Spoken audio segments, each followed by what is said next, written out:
नमस्कार RJD डॉटिंग channel को आपको स्वागत।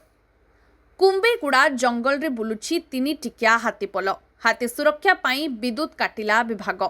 रायगड़ा बनखंड अंतर्गत रायगड़ा वनांचल कमुतुलुपेंडा सेक्शन अधीनस्थ सुरी पंचायत फकीर ग्राम निकटस्थ कुंबेगुड़ा जंगल रे आज तीन टिकिया हाथीपल बुलुथिबारु उक्त पंचायत पुंगिली सुरी फकीरी कुंबेगुड़ा तोटागुड़ा एवं खमासिंग ग्राम समेत बड़ खिलीपदर पंचायतर आरबी खरगड़ी सान और बड़ गुमुड़ा आदि ग्राम पंचायत आज संध्या 7:30 रु सकाळ 6 पर्यंत वन विभाग पक्षर विद्युत विभाग सहायत विद्युत काट कर कुंभीकोटा सेक्शन वनपाल मिलता सूचना प्रकार तीन टिकिया हाथीपल गोटे दंता गोटे माई हाथी और गोटे पिला हाथी रही।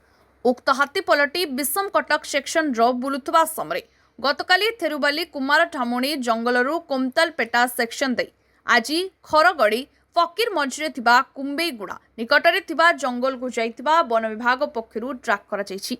हाथीपलर पादचिन्ह वन विभाग को देखा जाइथिबा बेले हाथी बुलुथुबा ग्रामांचल रे वन विभाग तरफरु ग्रामवासी को घरु न बाहरिबा पई सचेतना करा जाइथिबा वनपाल श्री बेहरा प्रकाश करछन्ति।